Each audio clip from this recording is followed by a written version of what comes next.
प्रकाशिक तंतु या optical fibre क्या है? तो प्रकाशिक तंतु या ऑप्टिकल फाइबर पूर्ण आंतरिक परावर्तन की घटना पर आधारित वह युक्ति है जो प्रकाश सिग्नल को बिना ऊर्जा खोए हुए एक स्थान से दूसरे स्थान पर संचरित करती है। तो इसमें क्या होता है, प्रकाश ऊर्जा ऑप्टिकल फाइबर के माध्यम से प्रकाश ऊर्जा में बिना ह्रास का ही एक स्थान से दूरस्थ दूसरे स्थान को प्रकाश ऊर्जा का संचरण किया जाता है।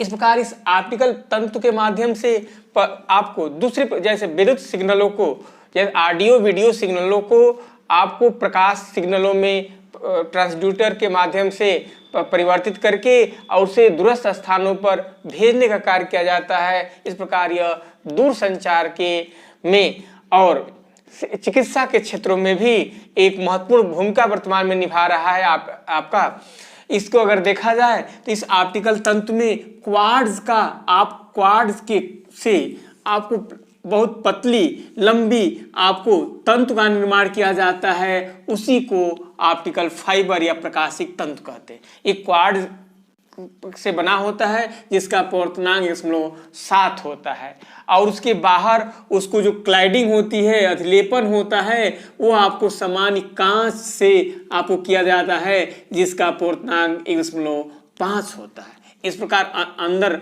आपको सघन होगा, अपवर्तनांक ज्यादा है, ऊपर का क्या जो बाहर की अधिलेपन होगी, क्लाइडिंग होगी, उसका अपवर्तनांक कम होता है और कोर जो होता है क्वार्ट्ज का होता है जिसका अपवर्तनांक 1.7 होता है।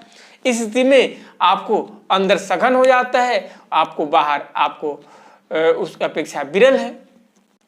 इसी कारण से जिस वीडियो ऑडियो सिग्नल को, यानी कहने का मतलब आप जानते हैं कि पहले, अब तो वर्तमान में सैटेलाइट्स की व्यवस्था चली गई है, अन्यथा क्या था, बहुत कुछ भी दूरी पर आपको टेलीविजन के लिए आपको टावर्स लगाने पड़ते थे और उसके बाद ही आपको टेलीविजन का प्रसारण करना पड़ता था। उसके बाद भी कई उसमें व्यवस्था करनी पड़ी थी, एंटीना लगानी पड़ी थी। वर्तमान में व्यवस्था को कम किया गया है सैटेलाइट्स के माध्यम से, लेकिन उसमें भी ऊर्जा की क्षय होती है। विद्युत सिग्नल में ऊर्जा की काफी क्षय हो जाती है, इसलिए प्रोग्राम में बाधा उत्पन्न होती है।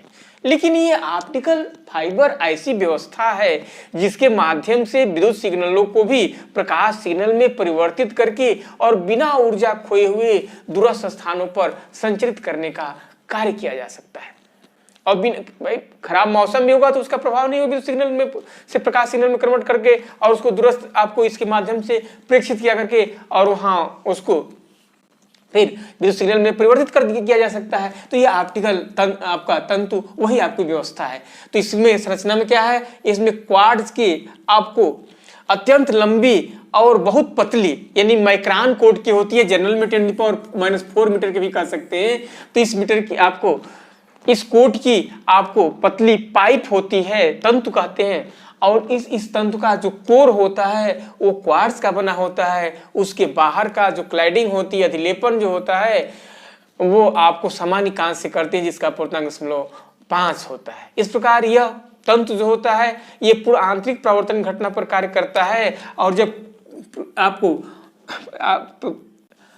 लाइट सिग्नल को, प्रकाशिक सिग्नल को जब इसमें वायु से इसमें संचरित करते हैं तो आपको अपवर्तित होगी इसमें, और अपवर्तित होकर जब वो किनारे पहुंचेगी तो इसमें तो यहाँ किनारे से टकराती है तो वहाँ पूर्ण आंतरिक परावर्तन घटना हो जाती है और उसके कारण सिग्नल पूर्ण बाहर जाकर इसी में लगेगा, फिर दूसरे तरफ टकराएगा तो पूर्ण आंतरिक परावर्तित होगी। और उसी प्रकार ये बार बार पूर्ण आंतरिक परावर्तन से यही प्रक्रिया रिपीट होते हुए वो आपको दूसरे किनारे पहुँचती है। दूसरे किनारे से फिर जब वायु प्राप्त होता है तो उस किरण में आपको क्रांति कोण से कम कोण पर बाहर निकल जाती है। फिर उस सिग्नल को वैद्युत सिग्नल में परिवर्तित करके और फिर ऑडियो वीडियो सिग्नल को संसूचित किया जा सकता है।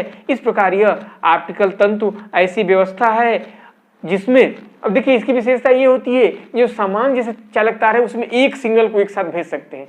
और ये ऑप्टिकल तंतु ऐसी व्यवस्था है कि 300 सिग्नलों को, ऑडियो वीडियो सिग्नल को बिना एक दूसरे को इंटरफेरेंस की सहायता से एक दूसरे पर आपको संप्रेषित किया जा सकता है, एक साथ उसको आपका और कई ऐसी तंतुओं के समूह जिसको लाइट पाइप कहते हैं उसकी संरचित करके और सिग्नलों को एक स्थान से दूसरे स्थान पर आसान से भेजने का कार्य किया जाता है। तो यह ऑप्टिकल तंतु पूर्ण आंतरिक परावर्तन की घटना पर आपको कार्य करता है, ठीक है ना।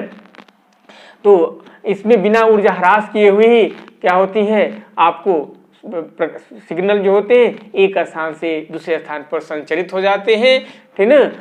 तो इस प्रकार चिकित्सा के क्षेत्र में और दूरसंचार के क्षेत्र में इसका महत्वपूर्ण आपका उपयोग है। तो इसके परावर्तन के संबंध में कुछ घटनाएं की व्याख्या हम लोग कर रहे थे, जैसे जल के अंदर जब प्रखनली रखी जाती है, प्रखनली वायु से भरी है, तो चूंकि सघन से जब भी किरणें विरल में जाती है तो आपको पूर्णांतरिक परावर्तन हो जाता है। इसी कारण से क्या होगा, प्रखनली की दीवारें जो होती है चमकीली दिखाई देगी। यही कारण है कि कांच में अगर दरार पड़ जाती है तो उसमें वायु भर जाता है और उस समय भी किरणें सघन से विरल की तरफ जा रही है, इसके कारण से वहाँ पूर्णांतरिक परावर्तन हो जाता है और वो कांच की दरारें जो होती है चमकीली दिखाई देती है। यही घटना आपको हीरे के संबंध में होता है, हीरा के संबंध में। और उसी प्रकार रेगिस्तान में क्या होता है कि रेगिस्तान के दशा में, कि रेगिस्तान में जानते कि तापांतर का बहुत अंतर होता है और ताप के प्रभाव में भी अपवर्तनांक में बदलाव आता है। तो जो पृथ्वी के तल के संपर्क में गर्मी की वजह से वहाँ का वायु हल्की हो जाती है, वायु गर्म होकर के, तो वो विरल हो जाएगा और ऊपर की क्या है आपको सघन होगा, अपेक्षाकृत ठंडी होगी। तो वहाँ जो पृथ्वी के संपर्क में, तो धीरे धीरे किरणें जब सघन से विरल में आ रही है तो सघन से विरल में आएगी तो एक स्थिति ऐसी भी होगा कि पूर्ण आंतरिक परावर्तन हो जाएगा। जब पूरा आंतरिक परावर्तन होगा और वैसी किरणें अब जब स्रोत आपको दर्शक के आंखों पर पड़ेगी तो होगा क्या कि इस स्थिति में आपको ये चित्र जो होगा आपको नीचे बनता हुआ दिखाई देगा।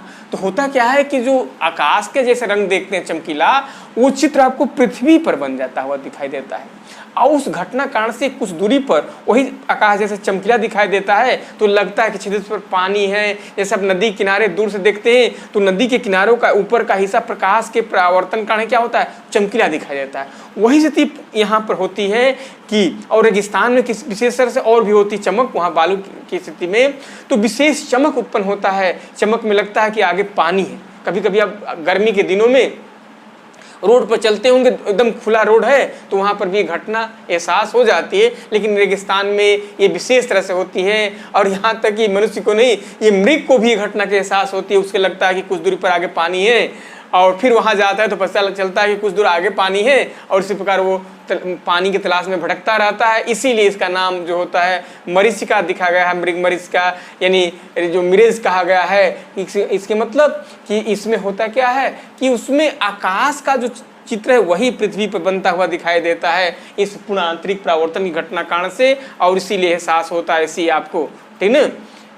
तो समान तरह से उसको चित्र में पेड़ को आपको उल्टा दिखा दे करके समझाया जाता है कि वो आपको ऊपर का हिस्सा का चित्र नीचे प्राप्त होता है, यह समझाने का और आशय है, ये नहीं कि वो चित्र उल्टा प्राप्त होता है। समझ गए। और यही घटना क्या होती है ठंडे प्रदेशों में, उन मरीचिका के नाम से प्रसिद्ध है। उन मरीचिका जिसको लूमिंग कहा जाता है। लूमिंग में होता क्या है कि जब बहुत ठंडी पड़ती है तो आप जानते हैं कि समुद्र में समुद्र जल, अब उस समय जल का जब जानते हैं कि पानी के विश्व में अधिक है तो समुद्र का ताप अधिक होता है और ऊपर ठंडी है तो ऊपर का ताप क्या है, कम है। तो जब वो ठंडी है तो उस स्थिति में क्या होगी, उस स्थिति में भी जब किरणें आपको जब समुद्र से समुद्र में कोई वस्तु है वहां से किरणें आपकी तरफ चलेगी तो नीचे आपको उस स्थिति में भी क्या होती है, समुद्र से किरणें जब ऊपर की तरफ चलती है तो वहाँ पर भी आपको फिर सघन से और किरणें विरल की तरफ अगर हो जाती है तो वहाँ पर भी क्या होता है, पूर्ण आंतरिक परावर्तन हो जाता है। इसलिए जो समुद्र के में जहाज है उसका चित्र ऊपर हवा में झूलता हुआ दिखाई देगा। तो जहाज जो होता है उस समय समुद्र के तल पर, पानी के तल पर तैरता है वो नहीं दिखाई देता, बल्कि लगता है कि हवा में वो झूल रहा है। तो ये घटना क्या है, ये ठंडे प्रदेशों की मरीचिका, इसको लूमिंग या उन मरीचिका भी कहते हैं। तो इसमें क्या होता है, क्यों कारण है कि जो बर्फ जो वहाँ जम जाती है, ठीक ना, या ठंडी है तो ठंडा है तो वहाँ की वायु क्या है आपका, ठंडी है तो वो आपकी सघन है, और ऊपर की वायु क्या है आपको विरल हो जाएगी, कम आपको। तो सघन से जब किरणें विरल में जाती है तभी क्या होता है, ये पूर्ण आंतरिक परावर्तन घटना होती है, ठीक ना।